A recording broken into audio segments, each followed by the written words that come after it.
Isa sa mga sikat nga na daanan dito sa Tanay ay ang Marilaki Highway na siyang nagdurugtong ng daanan patungong Infanta Quezon at Metro Manila.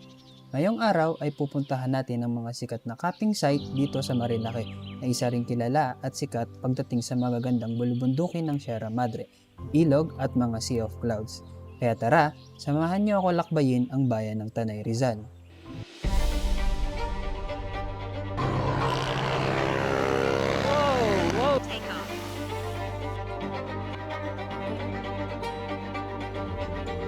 Kami po yung mga board member, ito po yung press. Blue.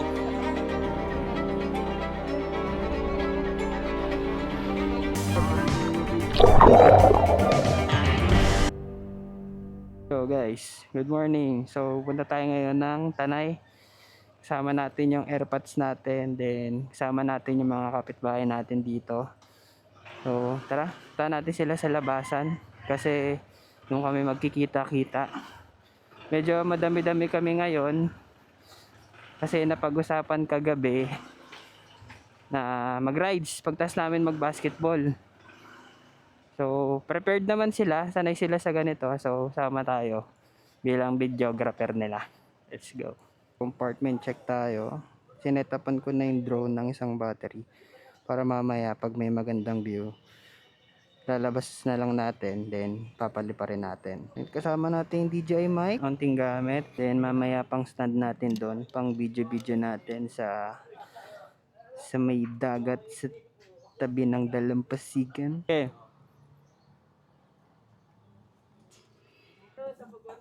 Yeah. 6:17, targa na tayo, bakbak na agad. Di na pala tayo nakapagpagas pero 4 bar pa naman yung ADB natin. Tignan natin kung kaya kasi hindi na ako nakapagpagas kahapon kasi gawa ng daming iniisip. Try na lang natin kung aabutin tong 4 bar ng ADB natin papuntang Tanay, pabalik sa Mandaluyong. Dito kami dadaan ngayon, papasig. Tapos diretso naman na to pa Antipolo, tapos Tanay naman na paglabas namin ng Ortigas, Antipolo, then sunod-sunod naman na yan, dire-diretso na pa Tanay. Tayo pala nagja-jogging din dito. Oh shit man, ganyan pre.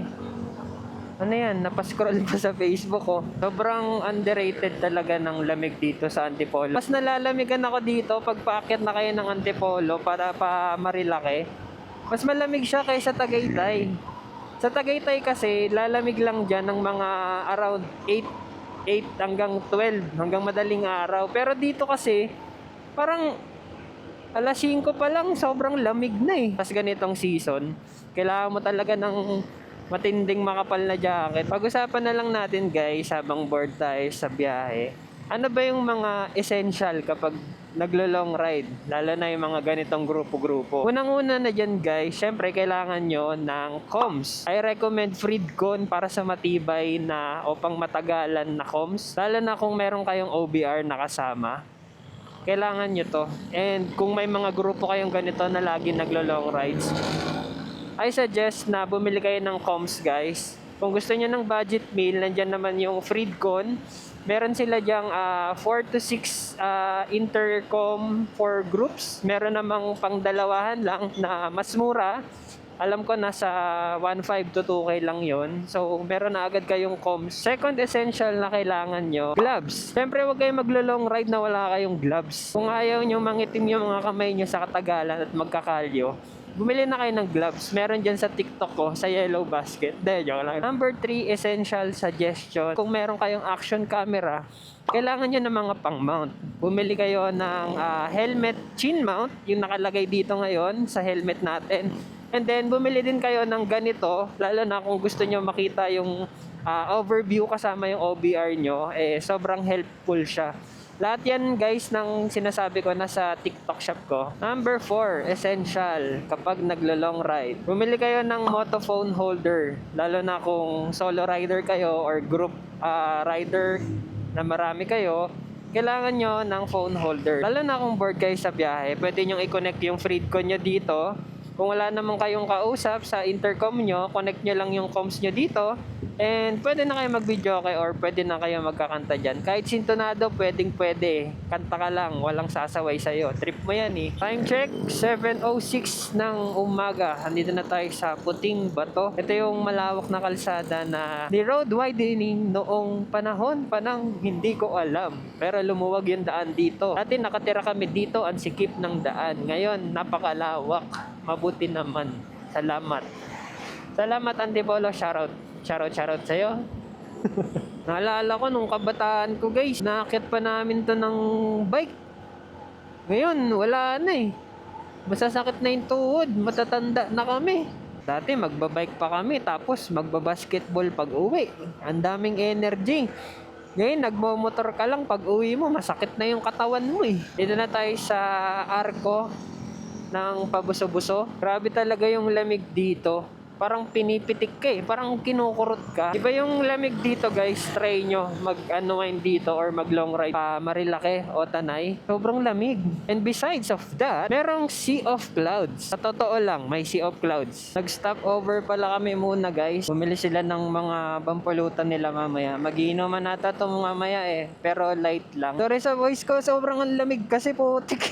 Grabe yung nginig eh. Bumili lang sila ng mga iihawin mamaya and doon na namin lulutuin. Meron namang doon cottage and meron na silang mga lutuan doon na lang namin ipe-prepare and magluluto. Ako naman makikikain lang ako eh. May kain lang tayo doon guys. Pinalipad rin natin yung drone natin, kumuha lang tayo ng shot and nagpicture kasama sila. Kami capture the happy memories and building a memories with the friend that you cherish the most. Kunwari, bebengkong eh, no? Pasikat ka, boy! Me! So, nandito tayo ngayon, no? Kung saan natin matatagpuan ang nag-ala Batman and Superman. Kabilang niya yung lahat ng motor, 46 lahat. So, liko tayo dito. Oh, Rizal pa rin pala to. May bayad dito, entrance fee. Ewan ko kung ecological fee to. Pero yung motor is 20. Yung mga jeep, van, 200. Oh, mahal ah. Yun guys, pag rest day nyo, pumunta kayo sa ganito. Pag unwind kayo, wag puro trabaho. Kung may motor kayo, o may motor tropa nyo, sama kayo. Pag may oras kayo, ilaan nyo sa unwind. Para rin yan sa peace of mind natin. Kailangan natin yan kasi minsan, alam naman natin sa work, di ba? Lagi tayong burnout. Sabay-sabay yung mga request nila. Tayo naman tong medyo tumatanda na. Kailangan rin natin mag-enjoy. Wag puro work. Deserve rin natin ng treatment na ganito. Ito na ang delubyo. So, naka-off yung traction control natin. Nauubos yung daan, Perd. Kawawa yung motor natin guys, kakamotor wash lang natin. Lumamon na naman siya ng lupa, alikabok. Kawawa yung mags natin dito pre. Worth it naman kapag ganyan yung makikita mong view. Ayan na, puro bato nga ni.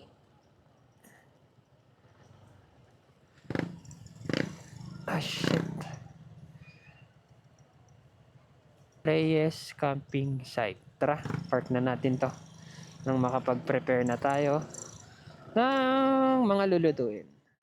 Ito ang Reyes Camping Site na matatagpuan sa Santo Niño, Tanay, Rizal o mas kilala sa Lanatin River. Isa't kalahating oras nga ang biyahe mula sa Metro Manila. Perfect nga ito sa couple or group rider na gusto mag-day tour activity at for beginner camping. Meron rin silang mga ATV activity dito na pwede nyo itry for the experience. Perfect rin itong lugar na to para mag-unwind, tumulala, magtimpla ng kape dahil sa sobrang tahimik at kalmadong lugar na ito. Yo guys, so nandito tayo ngayon sa Reyes Camping Site sa may Marilake. So, 7 kami magkakasama. 5 may angka sa amin. Tapos ako, hindi ako nag-angka since wala naman yung OBR natin. Walang signal, no? Smart and Globe yung SIM ko pero wala akong nasasagap na signal. So yun lang yung medyo mahirap. Pero yung place naman maganda. Ito yung view guys. Check nyo. Meron sila ditong day tour Hindi ko lang sure kung merong overnight kasi yung nasa likod dito, hindi ko alam, hindi ko rin sure kung sa may-ari ito. Pero meron silang mga kubo dito. And meron din namang yung day tour lang na cottage, yung gawa lang din sa kubo. Pero yung iba kasing kubo dito kagaya nito. Yan. Merong mga room. Hindi nga lang siya aircon pero solar powered yung kuryente niya. And then yun nga, yung wifi din dito, meron silang parang maghuhulog ka ng coins pero wala akong mahanap na signal. So ang cons natin ngayon, hindi tayo makapag-update. So yan, check nyo guys. Wala. Globe and Smart, pati TNT wala rin. Kung meron kayong mga kasamang bata, pwede sila dito. And then, kung meron naman kayong mga gamit like camping chair, camping table, pwede kayo dun. So, yung latag nyo lang, tas ayun yung view. Diba? Peaceful. And pwede kayo mag-away dyan, kaka-picture. Away lang kayo dyan. Away na instant.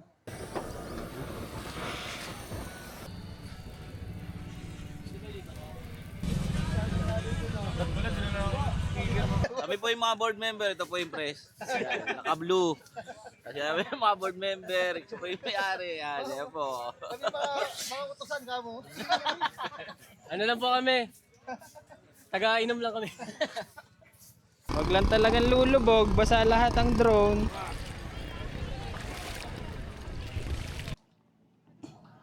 Take off. Home point updated.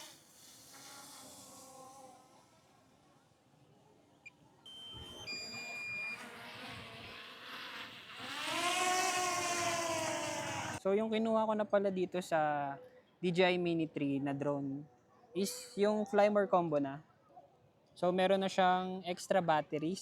So meron ding mga extra propeller for halimbawang nasanggi sa koko mo. Meron kasi mga DJI pilot na sa kamay na lang tinitake off yung drone.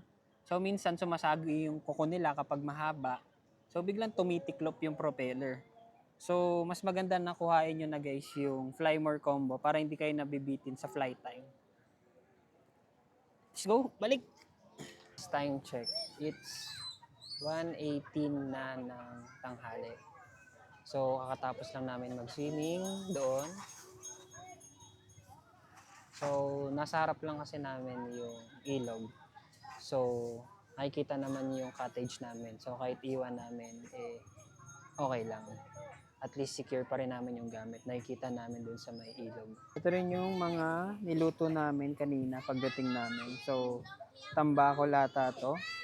Tapos, nilaga. Nilagang malungkot kasi wala nang laman. Tapos kanin. Tapos nagbaon kami ng itlog. Tapos adobo. Kaya lang, ubos na. Mabenta yung adobo, masarap eh. Tapos yung alak, dala nila doon sa ilog. So, yun. Nagpapababa na lang to ng mga tama. Mga naglasing kasi. So, nakamotor kami. Nagpapababa muna sila ng tama sa ilog. Then, mamaya, alis na rin kami. Yo guys, so out na kami. Time check, 2:37. Aga namin mag-bounce kasi nakapagpababa na tong mga to sa ilog. So, dito lang yan, pinuntahan namin sa Reyes Camping Site dito sa Tanay. So, nasabi ko na kanina yung mga cons, grabe yung lubak dito kapag nakamotor kayo. Pero kung ADB yung gamit nyo guys, solid. Di natin masyadong dama yung lubak dahil sa suspension. Matarik tapos mabato yung daan. So, medyo nag-i-skid yung ibang mga motor na kasama namin. Kasi nga, yung ibang bato matutulis. Tapos hindi mo talaga pwedeng bilisan kasi pwede kang out of balance dito kapag may mali ka lang na anong bato eh. Para sa gastos naman, day tour lang yung ginawa namin. Ang entrance dito sa front entrance dun sa may pinakataas is 20. Ecological fee ata yung sa taas. Tapos pagbaba mo dito sa may campsite na mismo, merong entrance ulit na 20. Yung cottage naman is hindi ganun kamahalan. Kami is nasa ano kami, na 7 tas 4 na angkas. Parang nasa 12 kami kasama na yung mga angkas. Binayaran namin sa tent is 400. Ang campsite na pinuntahan namin day tour lang. Pero yung mga katabi niya naman kasi meron silang ino-offer na tent pitching. Hindi ko lang sure kung magkano. So kung may sarili kayong mga tent, much better. Ang babayaran nyo na lang is entrance fee. So mas makakatipid kayo. Yung camp naman dito is pang beginner lang. Medyo trek lang sa motor. Ngayon lang guys, sana nag-enjoy kayo sa bagong episode ng motovlog natin. Ako, nakapag-unwind din ako dahil medyo stress sa work. So kung ganitong mga view yung makikita nyo, talaga namang makiklear and mabibigyan ng peace of mind yung utak mo. And ready na ulit mag-work. Peace out guys. Thank you sa panonood. Talaga nga namang napakaganda ng biyaya ng may kapal at maswerte tayo dahil nasisilayan natin ng ganitong magagandang tanawin. Kaya kung nagbabalak kang mag-relax, ito na ang sign mo para mag-unwind kasama ang mga mahal mo sa buhay. Happy weekend guys, God bless and ride safe palagi.